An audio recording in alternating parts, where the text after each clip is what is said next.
Bueno, damos inicio formal a un nuevo ateneo de clínica.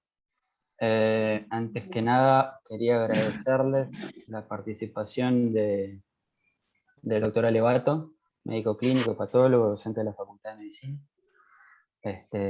por haberse interesado en el caso, haber aceptado la invitación. También al agente de servicio de hematología, que está presente Diana Porrino. También está invitado el servicio de imágenes, iban a intentar conectarse, estaban justo con un tema de funciones biopsias, pero bueno, están invitados. Y en representación de cardiología también la doctora Carla Pollo, que fue una de las protagonistas de todos los ecocardios e imágenes de la paciente. Bueno, nuestros presentadores van a ser los residentes de clínica médica, el doctor Daniel Ellán, Julieta Cárcamo y Ana Arroyo. Uno de ellos en este momento aislado, en pos de hisoparse mañana, ahí levantó la mano. Ahí se está uniendo Carlitos Kuhler de imágenes. Bueno, gracias también a todo el servicio de clínica que está de fondo ahí atrás de la presentadora Julieta Cárcamo. Bien, lo que van a escuchar es una presentación de una paciente muy interesante que recibimos en el servicio hace poco más de una semana. Van a escuchar un relato cronológico y ordenado que se fue construyendo a lo largo de estos días. Obviamente, como todos sabemos, no siempre esto sale tan depurado, así que lo ordenamos en una buena línea de tiempo. La idea es, durante la presentación van a haber algunas instancias de cómo fue el razonamiento y cómo se fue variando o agregando datos, y eso nos fue cambiando un poco los diagnósticos diferenciales. Y sobre el final, la idea es un poco abrir el debate a todos los actores invitados como para ver si podemos establecer diagnósticos diferenciales, diagnósticos probables y opciones terapéuticas dentro de los datos que tengamos, ¿sí?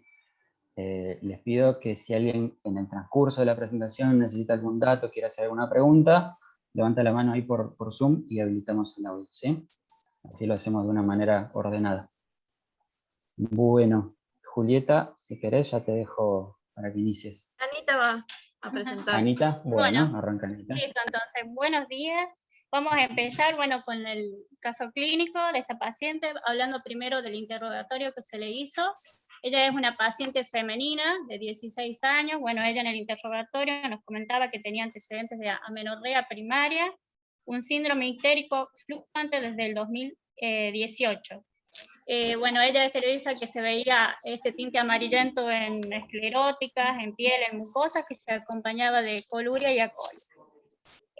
Otro antecedente que tiene esta paciente es el sobrepeso. Ella consulta por la guardia el día 17 por edemas progresivos de 5 meses de evolución, en donde se contacta también fiebre y disminución del ritmo diurético. Ella refiere a sí mismo la extracción de 2 molares de 13 días antes, con gingivorragia persistentes y registros febriles, por lo que recibió el tratamiento con amoxiclavulánico por 10 días.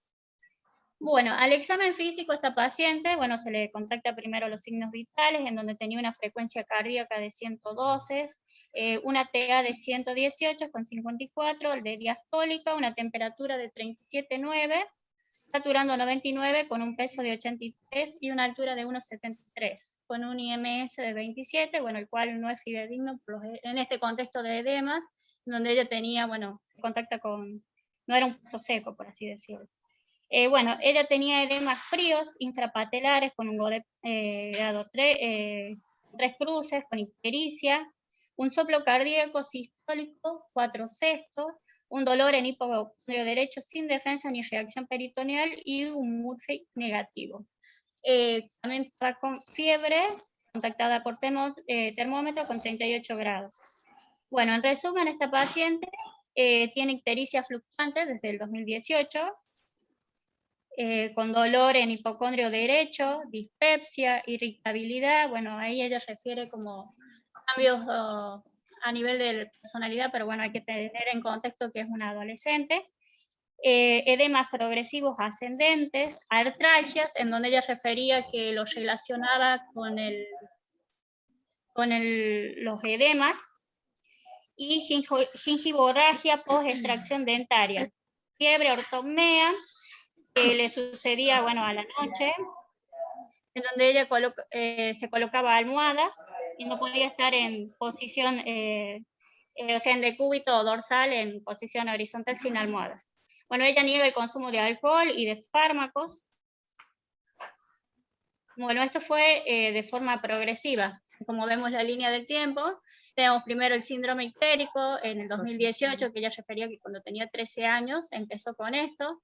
Luego en marzo del 2021 ella comienza con los edemas, y en agosto del 2021, bueno, ella continuaba con los edemas en forma ascendente, y bueno, y la extracción, lo que le llevó a ella, era persistente, después la gingivorragia. Y bueno, en el laboratorio tenemos general, tenemos hematocrito de 29%, una hemoglobina de 9,5, un volumen corpuscular medio de 102, leucocitos de 18.470, con neutrófilos de 73 y linfocitos de 16, con plaquetas de 82.000, con glucemia de 0,89. En cuanto a la función renal, tenía una urea de 0,33 y una creatinina de 0,97, un hepatograma, que también venía alterado, con bilirrubina de 5,45, bilirrubina directa de 4,08, una indirecta de 1,37, una fosfatasa alcalina de 337, una TGO de 124 y una TGP de 100. Y en cuanto al ionograma, tenemos, bueno, que tenía un potasio de 3,8 y un sodio de 138. En cuanto a la concentración de protrombina, teníamos un 27%, un KPTT de 68, una proteína C reactiva de 45, con una eritrosegmentación de 9, con un dímero D de 2,22. Albúminas de 1,48, proteínas totales de 6,52, y bueno, también una amilasemia de 48,5. También se le hizo un examen de orina completa cuando ingresó por la guardia, en donde exteriorizaba este contexto de Maturi, con proteína cualitativa positivo y hemoglobina, pigmentos biliares. Otra cosa a tener en cuenta era que teníamos los hematíes que cubrían por campo completo. Después se les realiza una radiografía de tórax, en donde se evidenciaba una cardiomegalia con un índice cardiotorácico de 0,6.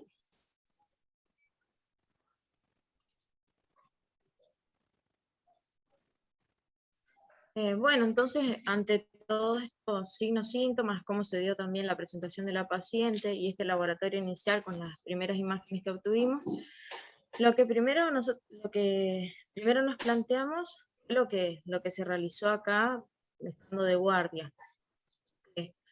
Como siempre, lo primero que hacemos es plantearnos diagnósticos sindromáticos, y en base a eso plantearnos diagnósticos etiológicos, ¿no? Primero, bueno, planteamos el síndrome febril en contexto de que la paciente consulta por equivalentes febriles, y esto es constatado en la guardia también.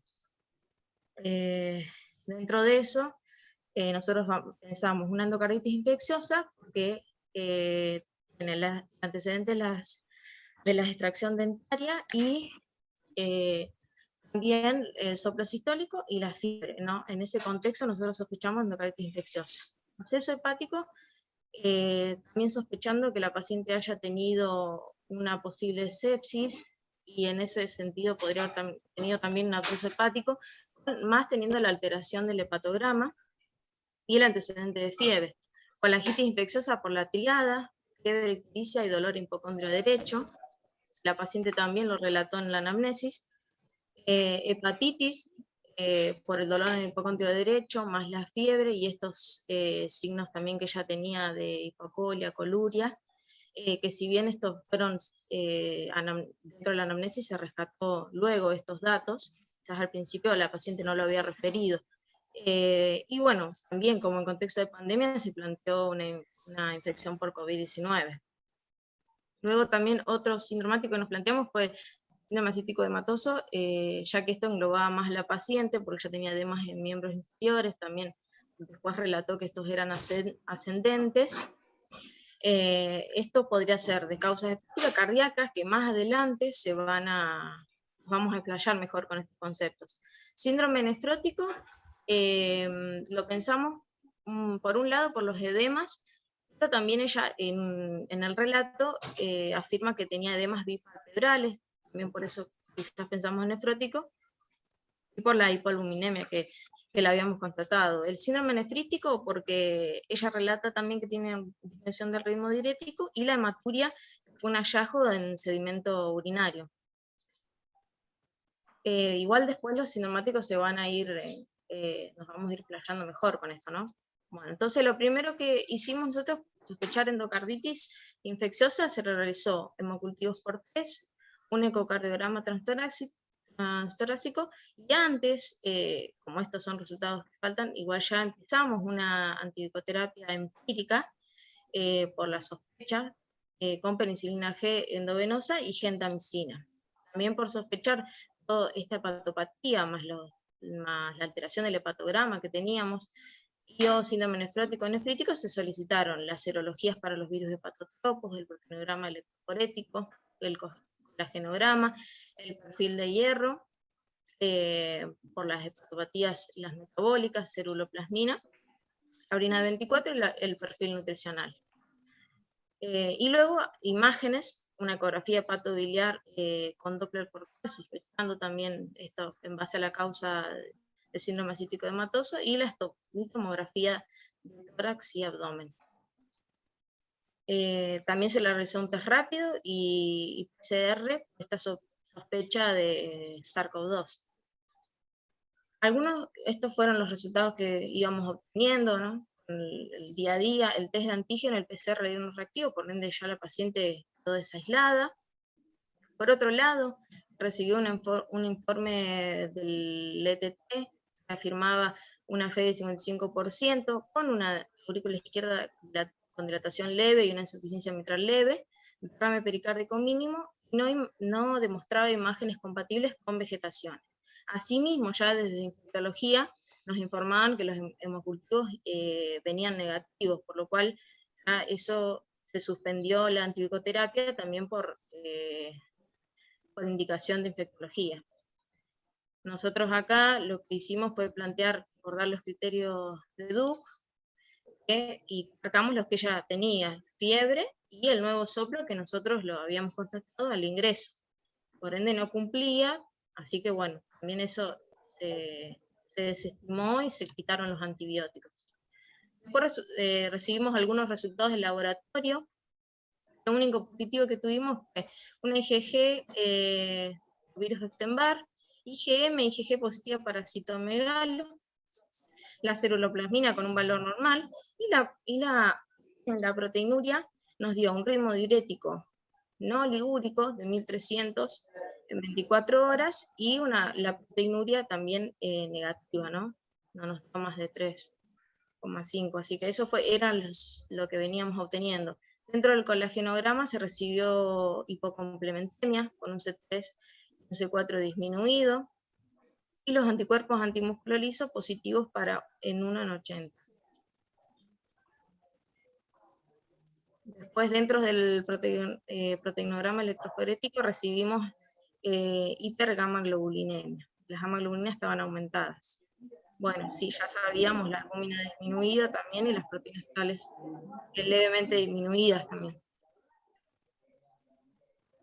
Después el perfil nutricional, en que acá hay que evidenciar que el colesterol está todo disminuido, el colesterol disminuido, HDL, LDL y triglicéridos. Importante saber que el colesterol disminuido también nos va indicando función hepática. Bueno, como nosotros habíamos dicho, ustedes evidenciaron antes en las otras diapositivas que también la paciente tenía una anemia, hematocrito 29, una hemoglobina 9,5, solicitamos lo que eran los índices hematimétricos, y ya día a día los íbamos viendo, y sabíamos que tenía una anemia macrocítica hipercrómica. Los reticulocitos los solicitamos para ver si era regenerativa o regenerativa, era regenerativa, y sospechando que la mayoría de las anemias macrocíticas son por déficit de vitamina B12 y B9, también se dosaron. De hecho, la B12 dio aumentada.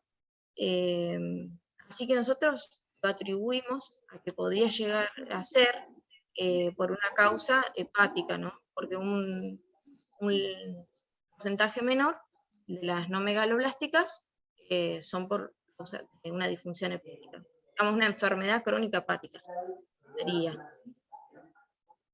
Dentro de los resultados de las imágenes, habíamos hecho una ecografía abdominal con Doppler portal. Lo positivo es que el hígado tiene contornos irregulares, la vena porta está de menor calibre, con un flujo, no pudiendo descartar el proceso trombótico. Y bueno, líquido perihepático, siempre haya aumentado de volumen, y los riñones normales. En cuanto a la tomografía, habíamos visto, se recibió un informe verbal con cardiomegalia y el hígado lobulado disminuido de tamaño con esplenomegalia. Y acá se puede evidenciar el hígado disminuido y la esplenomegalia. También se evidenció ascitis leve y el páncreas que ya lo había visto, aumentó de tamaño. Entonces, ante esto, nosotros nos redireccionamos el caso, ¿no? Porque primero teníamos antecedentes de la paciente y después se fueron agregando todos los nuevos hallazgos de laboratorio y de imágenes. Por ende, pudimos descartar algunos síndromes que nos habíamos planteado en un inicio.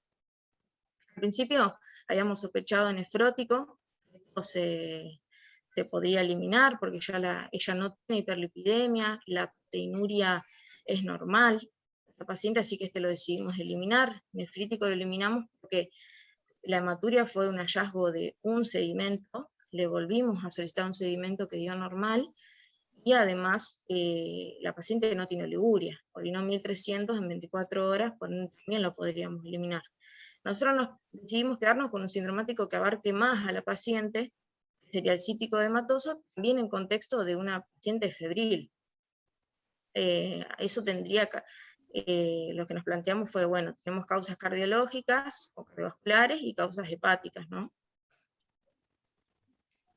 Por eso, esto era lo que ahora nos vamos a profundizar más.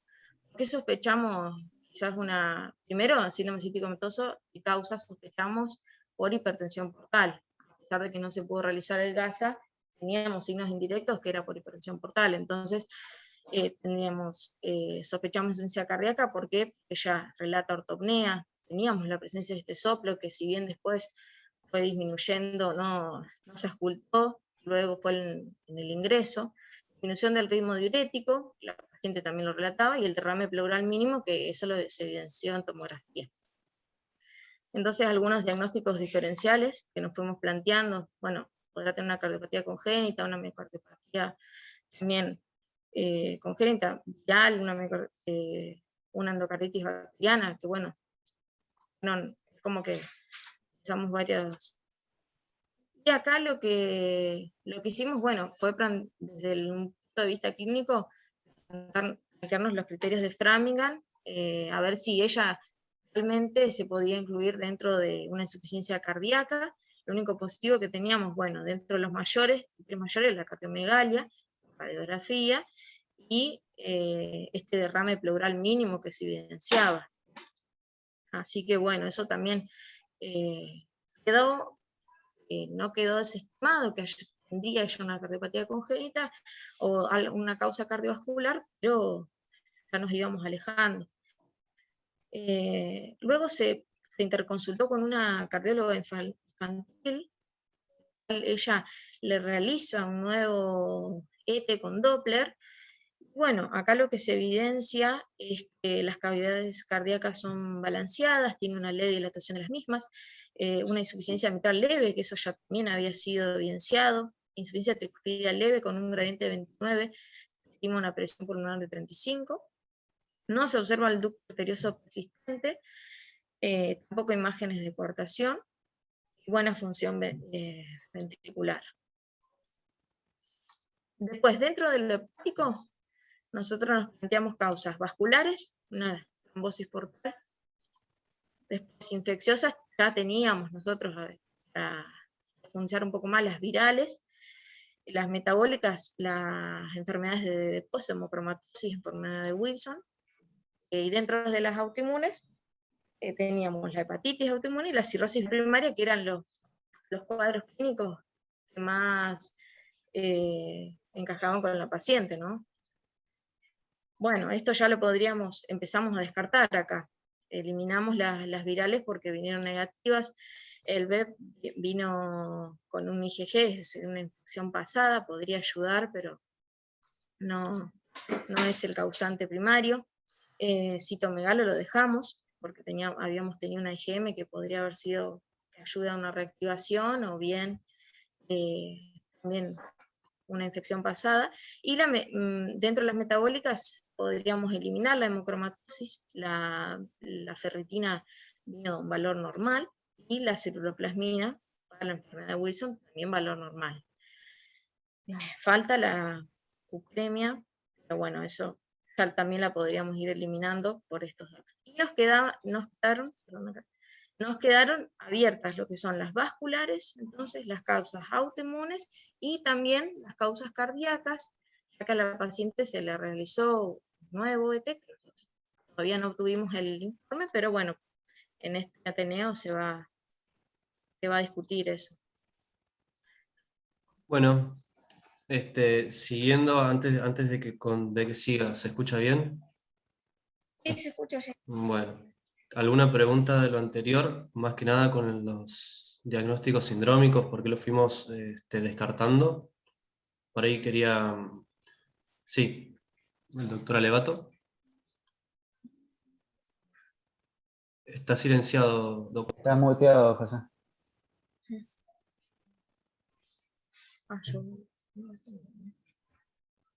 Hola, ¿me escuchan? Sí. Ahora sí. Sí, mira, yo querría hacer dos preguntas, porque en un primer resumen que me mandaron del laboratorio San Agustín había una fosfatasa alcalina mayor de 1000.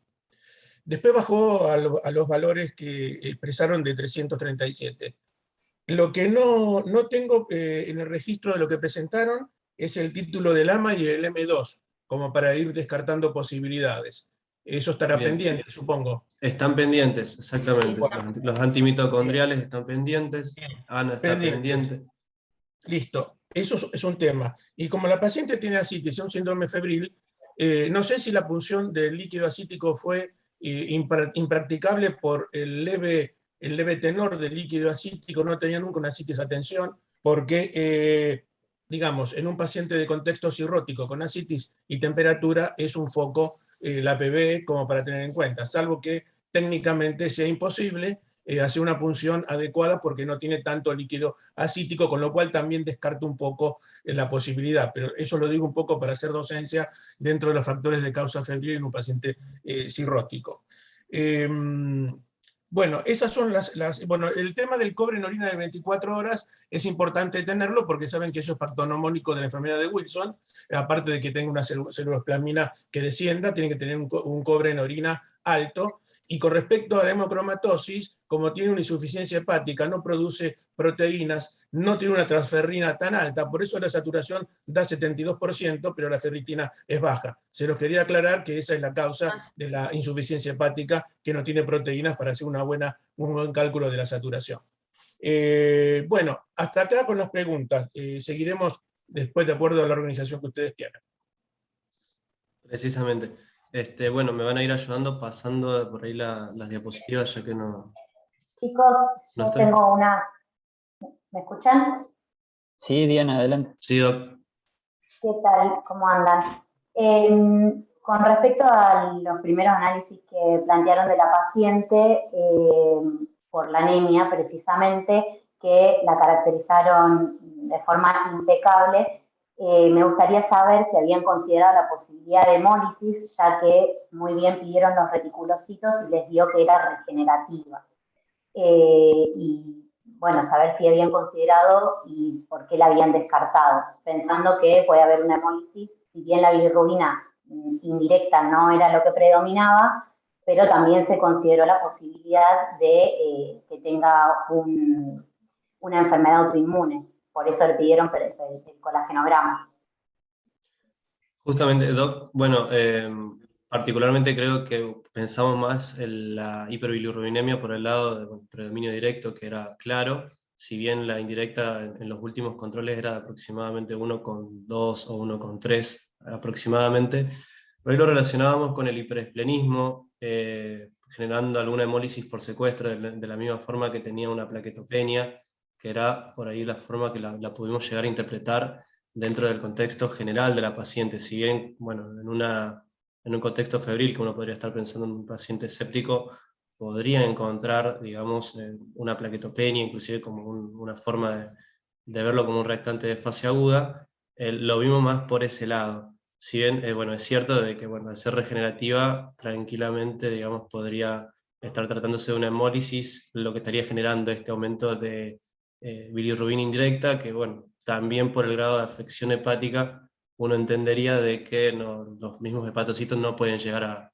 a conjugar toda la bilirrubina y, bueno, permanece también sin una hemólisis, permanece, digamos, un grado de bilirrubina indirecta en sangre.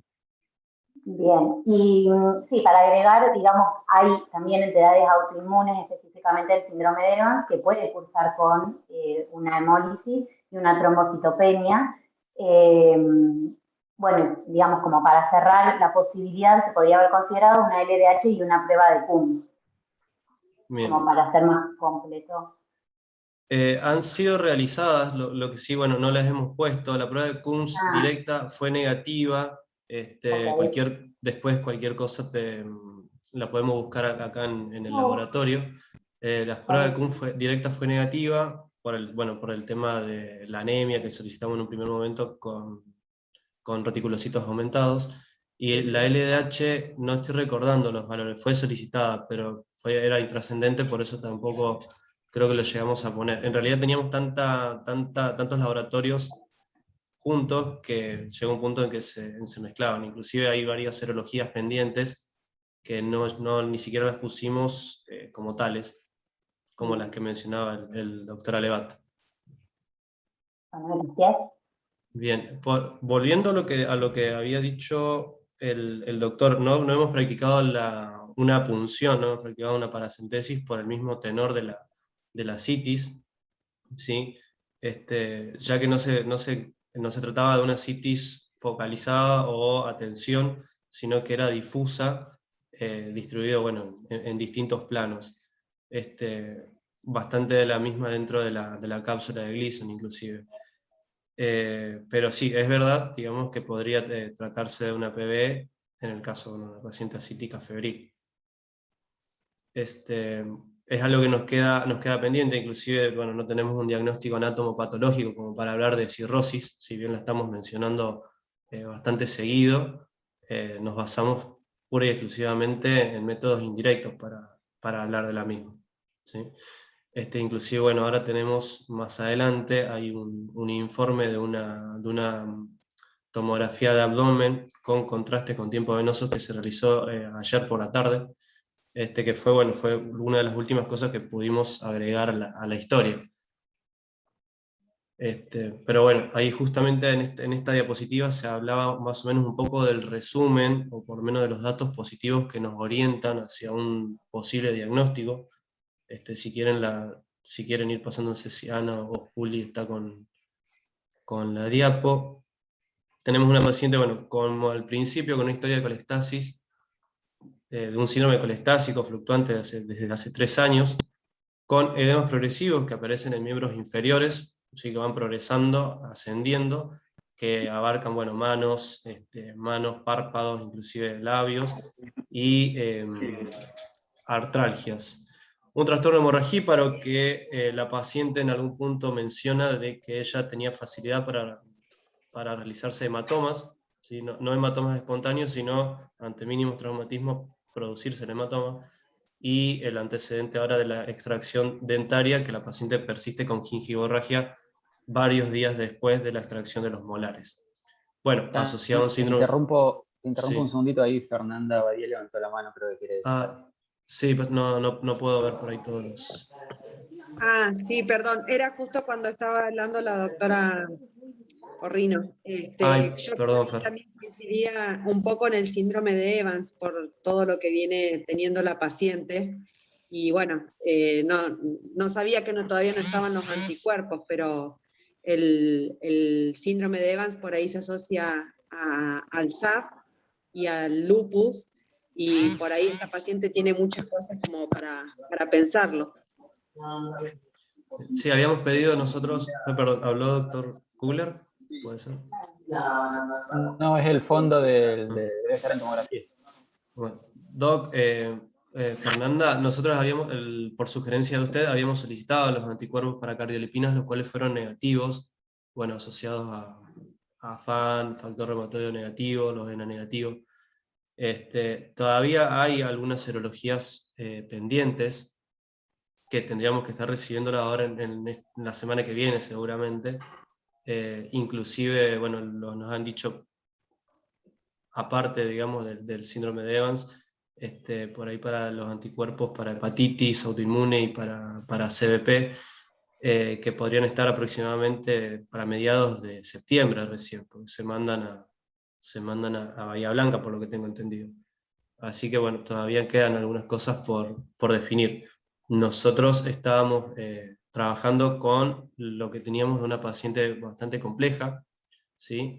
Que inclusive, bueno, como dijo el doctor de la Gasper al principio, va a quedar abierto a discusión, bueno, para compartir con los que estamos acá presentes, inclusive con la doctora Poggio, que tengo entendido, digamos, de que pudo realizarle un nuevo estudio por imágenes que nos puede aclarar por ahí un poco más el panorama de la paciente. Sí, estoy esperando que ustedes me den para cuando ustedes quieran.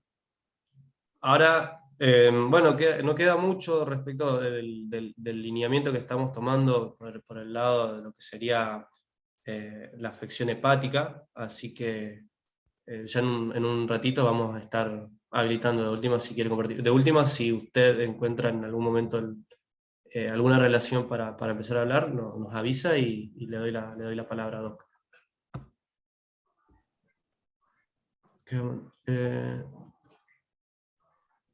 El inhibidor lúpico,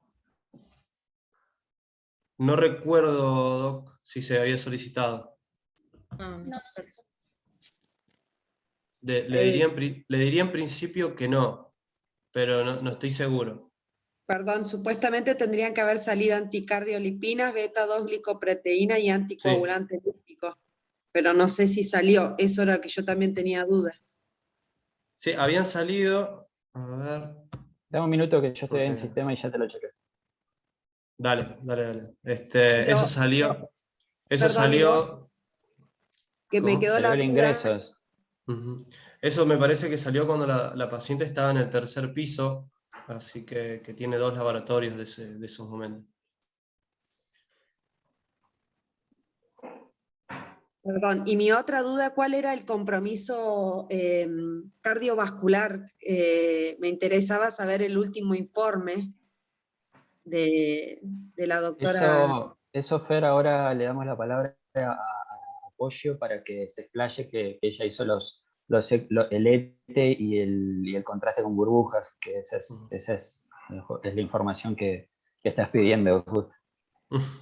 Gracias. El anticoagulante lúpico, espérate, ya que estás, te digo. No, un minuto. Anticardiolipinas normales, 5,6.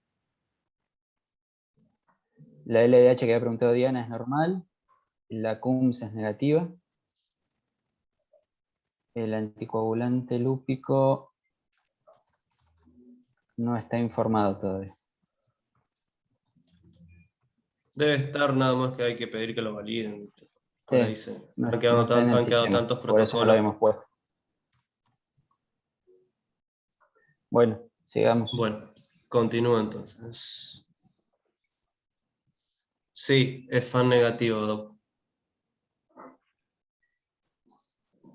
Puede ser que ahí en la serología pasamos bastante rápido, pero sí, solamente la complementé, sí. Sí, mira, yo pienso que esto, con lo que están discutiendo con un FAN negativo, bueno, ya un poco divide un poco aguas con toda una serie de disquisiciones, pero no la cierra con la hepatitis autoinmune. No la cierra porque el FAN o el asma, uno o el otro, ya caracteriza el tipo 1 de hepatitis autoinmune. Por eso, cuando ustedes consideren, yo les voy a dar un poco el panorama de lo que yo pienso puntualmente desde mi óptica, para después cambiar con todos los demás especialistas, que por supuesto tienen su propia óptica y podemos enriquecer. Bien. Bueno, continúo si quieren ir pasando las diapositivas, porque ya nos vamos acercando a lo que estaba hablando el doctor. Entonces, en base a la evolución de la paciente, el trastorno de hemorragia para un síndrome febril, en el laboratorio un aumento de la bilirrubina primigenio directo, con un patrón colectásico con una FAL elevada, y aumento de las aminotransferasas, no tan aumentada por ahí para lo que uno esperaría en una hepatitis autoinmune, pero con anticuerpos para asma positivos para 1 en 80, signos de insuficiencia hepática, se caracterizaba por una concentración de protrombina del 18%, un KPTT de 76 segundos en uno de los últimos laboratorios, que sí corregía con plasma normal, y bueno, una hipoluminemia severa, con imágenes compatibles con cirrosis y hipertensión portal, por bueno, las características que ya dijimos. Lo que nosotros planteamos por ahí era de que podíamos estar... acá venía... Sí, pasalo, sí. Acá se agregó, digamos, el resultado de la última tomografía con los tiempos venosos, que habíamos recibido un informe verbal de una trombosis, bueno, como dice ahí, del segmento distal de la mesentérica superior e inicial de la vena porta, ¿sí?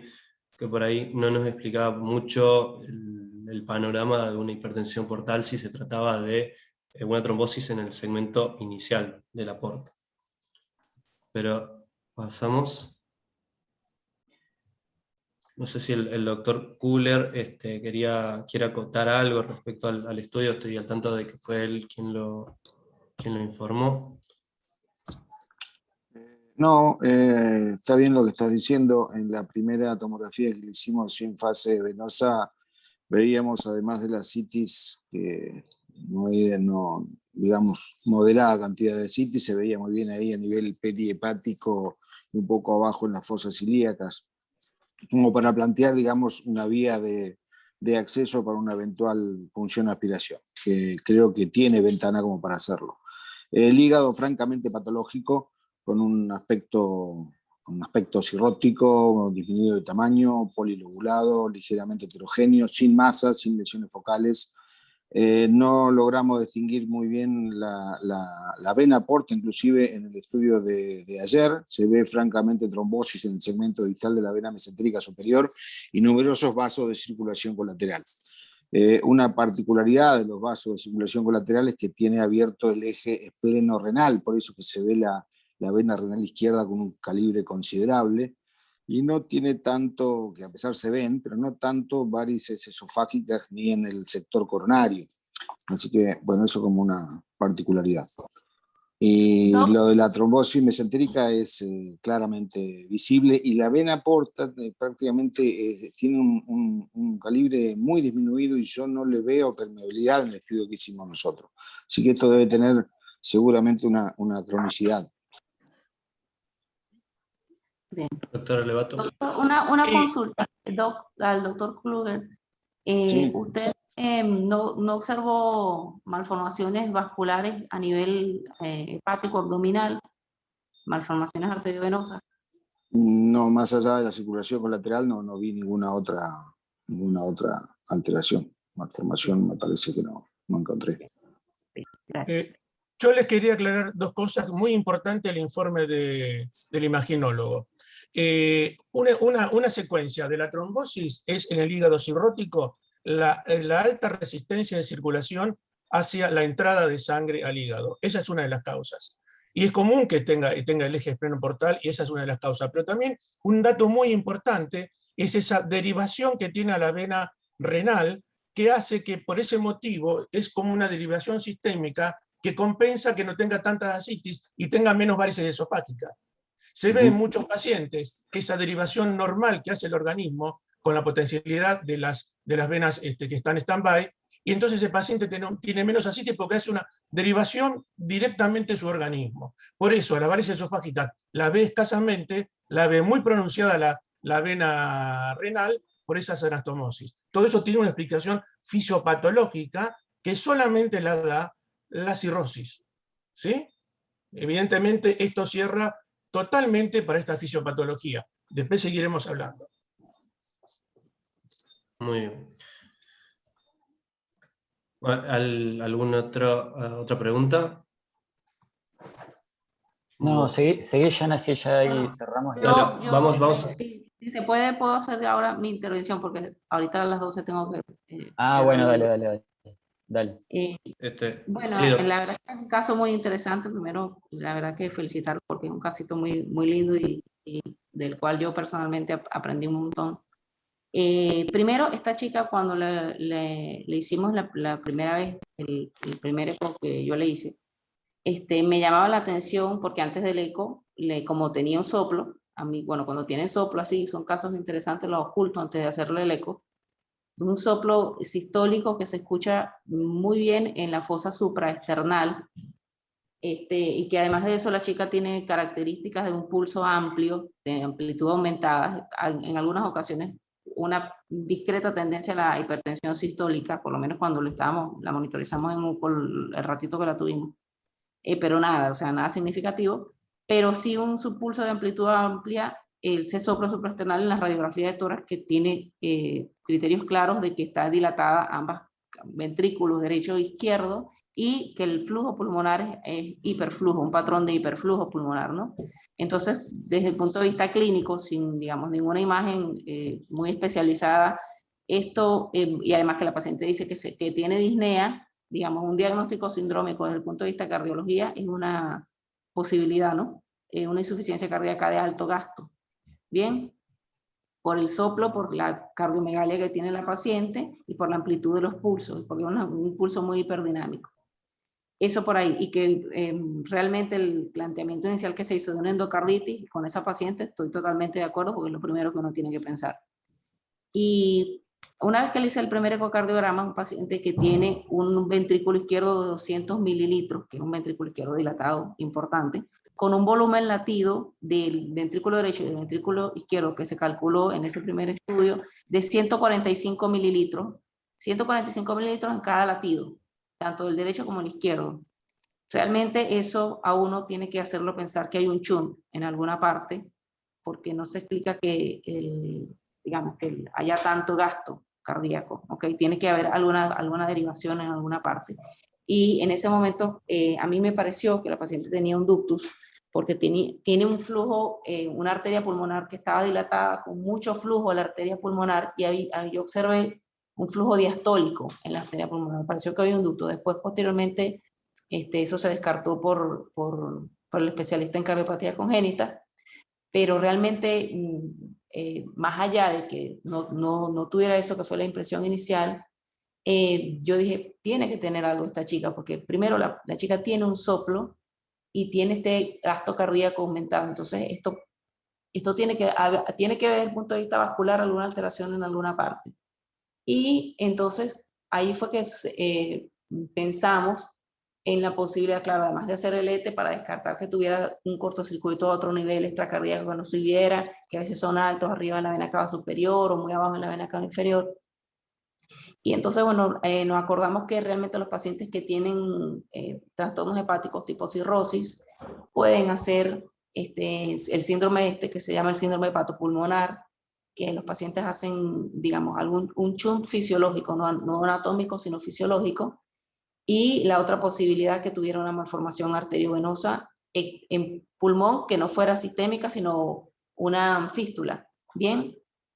Y bueno, para eso entonces el estudio que se hace en ambas situaciones es un eco con burbujas. El principio del estudio es, voy a compartir pantalla. ¿Puedo compartir? Sí, estás habilitada. Estoy habilitada. Sí. Ya. A ver, compartir. Dice, usted no puede compartir la pantalla mientras otro participante esté compartiendo la suya. Tenés que salir vos, Juli. ¿Cómo? No sé.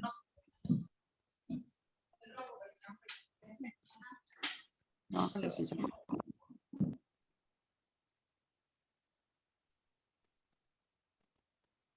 Ahí. No sé. A ver, probá ahí. Sí. A ver, ya va. Dice compartir y me dice, momento, cancelar cámara. La verdad es que no sé qué es lo que me está mostrando. Google Drive. A ver. Conectar. A ver si me lo puede. Ay. Ya.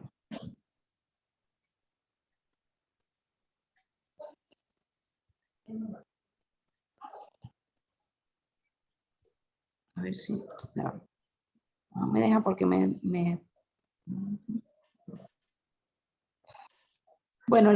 para irle explicando mientras veo si logro conectar esto. El principio del estudio es que en las burbujas pasan a través de una vena periférica y se hace una solución salina agitada y las burbujas miden aproximadamente de unas 10 a 20 micras. Y el capilar pulmonar en condiciones normales mide de 8 hasta 10 como máximo. Por lo tanto, las burbujas pasan a través de la circulación derecha, pero al llegar al capilar pulmonar, las burbujas realmente se desaparecen. No puede pasar a través del capilar para llegar a la circulación al lado izquierdo. Entonces, en condiciones normales, no debería haber una aparición de burbujas en las cavidades izquierdas en un paciente en este estudio. Y en el caso que pasasen, tiene que haber una vasodilatación a nivel del capilar pulmonar o un lugar en donde haya una malformación arteriovenosa pulmonar por donde estén pasando las burbujas. Bueno, la verdad es que no logro entrar. No sé por qué. No puedo compartir lo que quiero compartir, ¿no? En el caso de esta paciente, si el paciente tiene un cortocircuito intracardíaco, las burbujas pasan dentro de los primeros 3 latidos. Y después del 4.º latido, ya el cortocircuito es extracardíaco. Le hicimos el estudio, me gustaría mostrárselos, pero no lo tengo acá en el teléfono. Pongo compartir pantalla y no me... Estás habilitada en teoría, ¿eh? Comenzar ahora. No sé. Sí. Mostrar sobre otras apps. ¿Se está viendo la pantalla? No. No, de hecho, no me permite. Ahí. Ahí se está viendo la pantalla mía. No sé si se está viendo la pantalla. ¿Se ve? Ahora ¿Se está viendo la pantalla? ¿Se ve? Sí, perfecto. Esto que les estoy mostrando, ya déjenme, me voy para atrás entonces. Primero voy a mostrarles ok, entonces aquí vemos el contraste que están en la cavidad derecha. Después del 5.º latido, vemos burbujas que aparecen a nivel de lo que está a la izquierda, que es la aurícula izquierda y el ventrículo izquierdo. O sea, lo que está a la derecha de la pantalla, a la derecha de la pantalla es la aurícula izquierda y el ventrículo izquierdo, que no deberían tener burbujas, pero vemos que después del 5.º latido aproximadamente empiezan a aparecer unas burbujas allí. ¿Ok? Eso nos hace pensar que por alguna parte están pasando esas burbujas a las cavidades izquierdas del corazón. Y después, como para verlo mejor, le hicimos el eje corto supraesternal. Ahí vemos el paso de burbujas por la vena cava superior, la arteria pulmonar, que es esta que se está llenando ahora, y finalmente pasan las burbujas a la aurícula izquierda, que es la cavidad negra que está abajo, ¿ok? La que tiene como una V allí, 2 vasitos que llegan en V, que son las venas pulmonares. No sé si se ve bien la imagen. Ahora esta es la arteria pulmonar que está por arriba, y ahí abajo está la aurícula izquierda. Esto estamos cortando, eso es un eje corto supraesternal, ¿ok? Pero lo que quiero que se vea, para que digamos todos lo puedan apreciar, cómo la aurícula izquierda se planifica con el contraste de la solución salina agitada y se planifica bien, lo cual a mí me hace pensar que sí hay algún nivel de Schunn a nivel pulmonar. ¿Ok? Ahora, realmente, esto es lo que podemos aportar de las imágenes. Yo me interesé bastante en el caso y me puse a revisar un poco, incluso los pacientes que tienen cirrosis avanzadas, uno de los criterios para considerar los trasplantes hepáticos es precisamente este, que el paciente tenga CHUM demostrado por eco de contraste. Eso me llamó la atención. Y otra cosa que a mí me llama la atención, que bueno, ya es algo como que muy, digamos, ya esto escapa de mi especialidad, aquí no tengo, digamos, ninguna, pero fue algo que a mí me llamó la atención, que esta chica comentó que tenía epistaxis, que ella tenía epistaxis, que su papá tenía epistaxis, que su abuela tiene epistaxis, o tuvieron en algún momento, que su abuela también tiene esta situación de que se dematiza mucho, y que ella dice que en la piel le salen unos granitos que le sangran, muchos granitos que le sangran en la piel, me dice la mamá. Ella siempre le salen esos granitos, se le explotan y le sangran.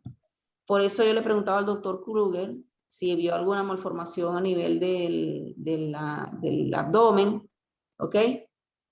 Porque nosotros de cardiología queremos hacerle una tomografía con contraste de tórax, que se vea bien la vasculatura. Ahí la estamos tratando coordinarlo con la doctora Ana Duret, que es la especialista en tomografía cardíaca, para ver si realmente existe alguna fístula a nivel del pulmón o es todo, digamos, por vasodilatación de los capilares. Porque si hay alguna fístula a nivel del pulmón y la chica con el antecedente de la epistaxis, ya son 2 criterios de Curazao. Entonces, bueno, realmente a mí me llamó mucho la atención el caso, me parece que está muy bonito.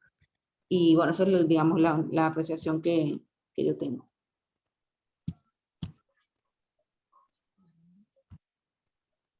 Bien. Tiene mucho para hepatopulmonar, lo que contás puede ser compatible con lo que llamábamos antes hepatopulmonar, que es bueno interesarlo, verlo así, que antes lo sospechábamos y lo hacíamos con gases, estando en posición horizontal o vertical, para tratar de pesquisar eso. Sí. Es bastante importante esto que decís. Me parece que la epistaxis viene por otro lado, ella está en insuficiencia hepática, tiene una insuficiencia hepática con un P muy bajo desde hace bastante tiempo, y me parece que por ahí justificaba más que nada por eso. Nada más. Sí, entiendo Sí, que totalmente. se Es que plantea... lo más probable es que sea un síndrome hepatopulmonar, total, y claramente estoy totalmente, totalmente de acuerdo. Me parece que eso lo justifica más, digo, para los criterios de Curazao, estamos hablando de Rendt-Gosler. Yo la reinterrogué, el episodio de epistaxis no es tan claro, realmente. Sí tendría uno que es la MAP, y en cuanto a las telangiectasias, sí, digamos, buscándole mucho, le pude ver alguna en la palma de la mano derecha, pero es una sola, ella refiere, pero digamos, es muy inespecífico, digo, me parece que lo justifica más. No digo que no, pero me parece que estamos en presencia de otra cosa. José. Sí, bueno, mira, Marquito, yo tengo que ir a laburar, voy a cerrar un poco mi opinión en todo esto. Después ustedes discutirán y tomarán los criterios que consideren. Yo pienso que si nos tomamos la definición de hepatitis autoinmune en el año 1950 por Waldenström, él las definía como un episodio de hepatitis crónica en pacientes jóvenes con infiltración linfoplasmocitaria, amenorrea, insuficiencia hepática y lesiones dermatológicas. Si uno trata de acomodar todo esto en lo que es la paciente, entra mucho. Con respecto a los criterios de hepatitis autoinmune, yo le hice el criterio largo, ¿sí? Que es tener de 10 a 15 como probable, y me dio 10. O sea que coincidimos con los criterios, digamos, tradicionales y los acortados.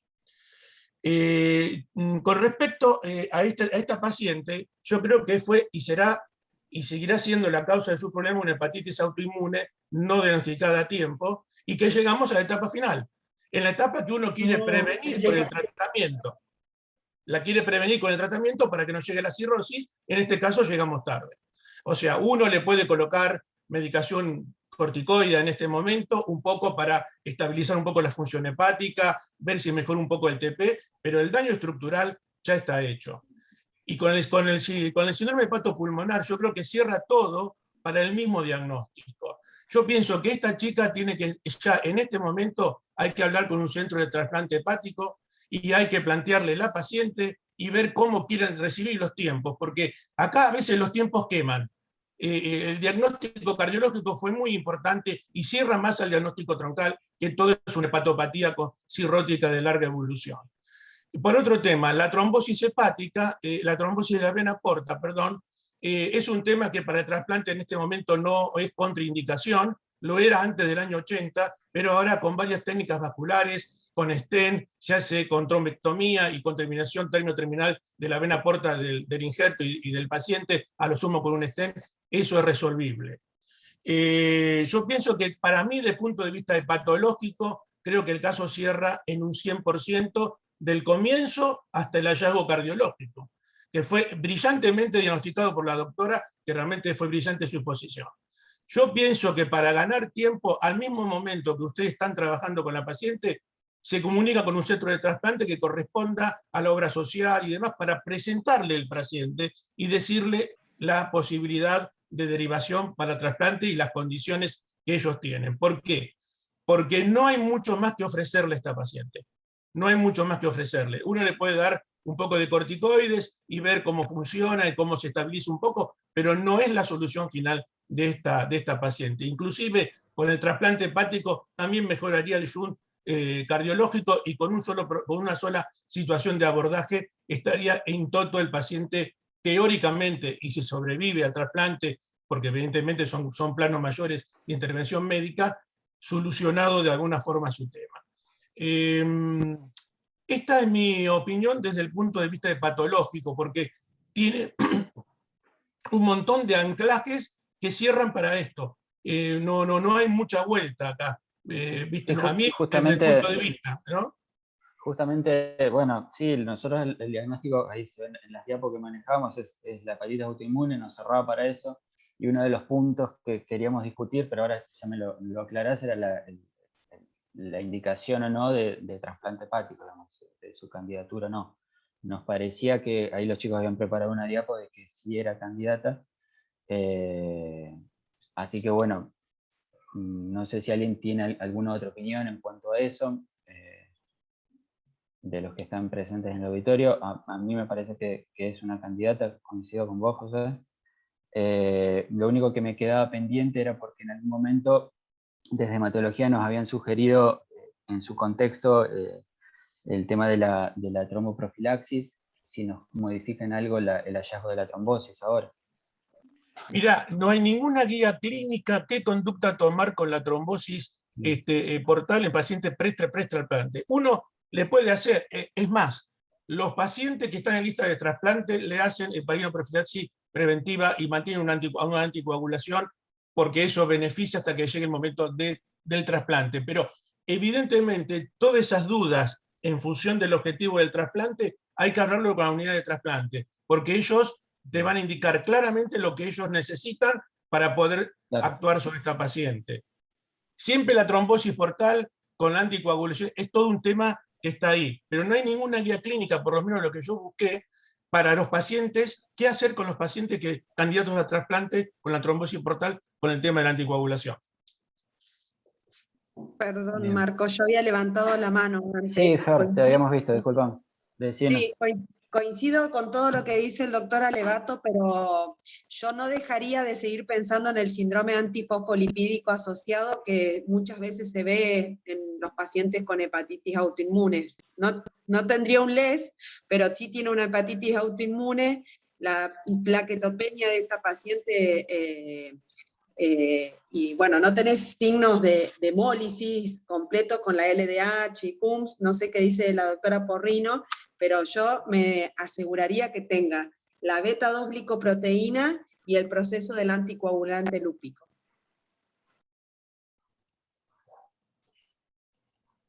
Bueno, hay que pensar que antes se denominaba la hepatitis lupoide, así que puede estar enganchado. Lo que me llama poderosamente la atención, que pensando en la parte antifosfolípido, el FAN sea rotundamente negativo. A veces se da, pero tendría que, con un FAN positivo, bueno, ayudaría mucho más al pensamiento de Fernanda, pero no hay que descartarlo, por supuesto, porque el primer diagnóstico de hepatitis autoinmune fue hepatitis lupoide, ¿no?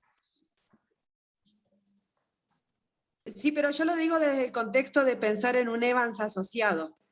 Y el Evans va muy de la mano del síndrome antifosfolipídico. Por eso, no sé si está la doctora Porrino todavía acá. No, estoy de acuerdo en afinar todo ese tipo de diagnóstico porque hace, digamos, a mejorar el acertijo de su definitiva salud o no de esta mujer.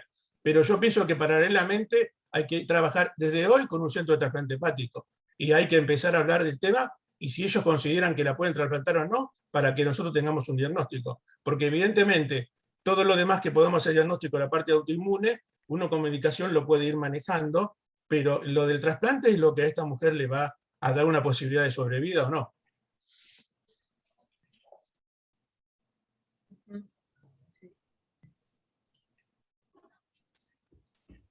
¿Alguien tiene Aparte, algún...? lo mandatorio acá es un AMA positivo con 3.45 de gamma. Esto es una hepatitis autoinmune y la gamma es mandatoria para este diagnóstico. No sé si me entienden. Si tienen dudas, piden un PANCA o otro tipo de anticuerpo. El que va a Bahía Blanca es el LALP. Pero el diagnóstico de hepatitis autoinmune ya está hecho con lo que tienen. Perfecto.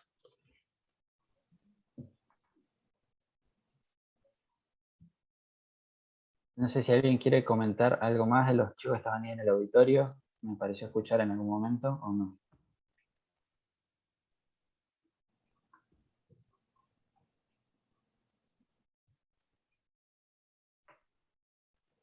¿No? Bien. Bueno. ¿A ustedes les quedó algo más, chicos? No, de la presentación. No, Un poco creo que es lo que redondeamos ahora. Sí, nosotros nos habíamos planteado esto que el Doc Alevato había dicho que había usado los criterios largos, que también los vimos eso, pero bueno, no los colocamos porque es muy amplio. Colocamos eso, nos dio probable igual. Y este abordaje que nosotros hicimos, sin embargo, acá planteamos anticoagulación como signo de pregunta, y después el planteo, dado su pronóstico de esta paciente, también el planteo de trasplante hepático. Sí, respecto a los criterios ampliados, tampoco podíamos, lo quisimos usar porque uno que no teníamos la anatomopatología, o sea, no teníamos un diagnóstico histológico como para agregarlo, y tampoco habíamos iniciado el tratamiento, no tenía terapéutica iniciada como para ver. Jan, pero viste, vos tenés de 10 a 15 es pretratamiento, o sea, ya ahí tenés un enganche. Sí. Pero es mucho más práctico el corto. Y de 10 a 15 a mí me dio 10, como usted le dio 6. Es probable, sí. Está perfecto. Bien. Y bueno, respecto también al pronóstico junto con el Child Pug, lo pusimos porque era el más práctico, por lo menos el que se usa en la práctica clínica. No usamos el MELD, porque por ahí requiere de calculadoras un poco más especializadas, pero sí, bueno, saber, digamos, de que tiene un pronóstico ominoso a corto plazo si no tuviera el trasplante. Si vos querés, mandame el RIN, la creatinina y el sodio, que yo tengo la calculadora en el teléfono, se lo mando a Marcos. Debe tener un MEL alto. Sí, tengo un MEL alto porque tiene una bilirrubina de 5. La última, el RIN debe estar en 2,5, 3. El RIN es de 3,1. La creatinina es de 0,7, creo que la última. Espera que ya lo hacemos. Dame un segundo que me ponga en la aplicación. Por las dudas me fijo acá en los laboratorios. Espera, yo te voy pidiendo y vos me vas diciendo. Espera que ya entro.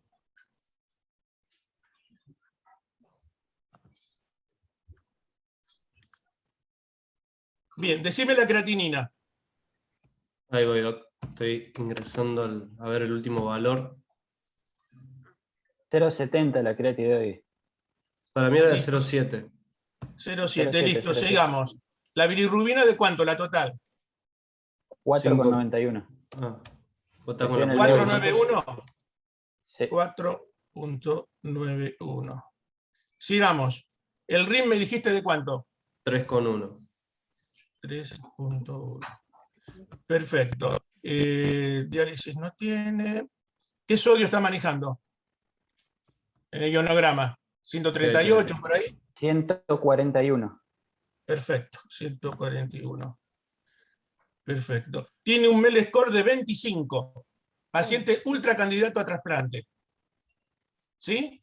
Pero ojo, digamos, esto es un parámetro para mostrar la gravedad del paciente, con lo cual anótenlo para tenerlo y para presentárselo también a los trasplantólogos, porque esta chica depende de la rapidez del trasplante, no tiene otra opción de sobrevida, porque aunque la mantengamos un poquito inmunosuprimida con corticoides, la cirrosis no la vamos a solucionar, y todo lo demás que sigue, el flujo cardíaco tampoco, y va a tener un montón de complicaciones infectológicas, sepsis o de fallo cardiovascular. Esto va a ser así. Así que hoy mismo pónganse en campaña, hablen con la clínica, con quién lugar de Buenos Aires ellos se manejan de acuerdo. ¿Qué obra social tiene esta chica?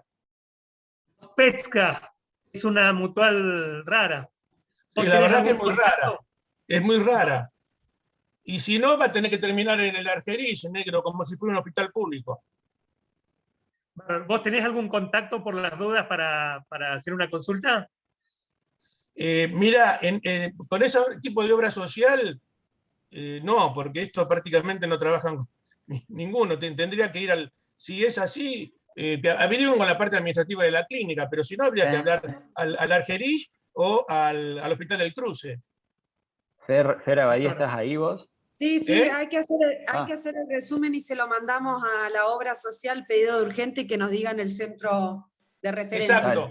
Exacto. Y ellos van a hacer la conexión. Si no, si no la obra social no la aceptan, le quedan dos opciones, que es el Argerich o el Hospital del Cruce, que son los que están atendiendo a nivel nacional, como para hacer un llamado y hablar. En todo caso, después vamos viendo cómo va el tema y se comunican conmigo eventualmente. Dale.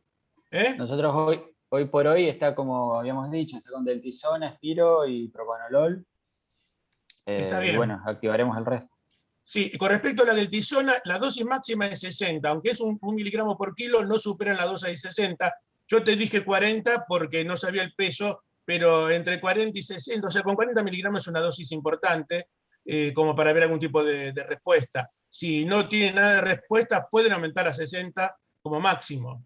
O sea, del laboratorio, si tiene algún parámetro, pueden aumentar, pero no más de 60, porque por más, si no le tendría que dar 83, pero no corresponde. Claro. Es máximo 60. Dale, buenísimo. Bueno, chicos, yo me tengo que ir a trabajar, así que cualquier cosa se comunica conmigo. Dale, José. Muchas gracias. Un abrazo para todo el grupo, José. realmente muy bien presentado el caso. Felicito a los residentes y al jefe de residentes y a los residentes de Pasteur y a los rotantes de Medicina 1 y Medicina 2. Así que, excelente muchachos, sigan para adelante. Gracias, José, un abrazo. Gracias.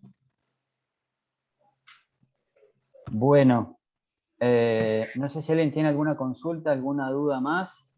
Fer, nosotros, por el tema del resumen, bueno, prácticamente ya está hecho. ¿A quién se lo tenemos que hacer llegar? ¿Nos manejamos con quién? Con Meli, por favor.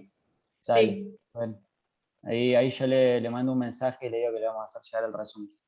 ¿Tenés algo escrito del doctor Alevato de esto último? No, eso te quería consultar. ¿Él puede evolucionar por data? ¿Cómo se manejan con él? No, él con un Word ya está.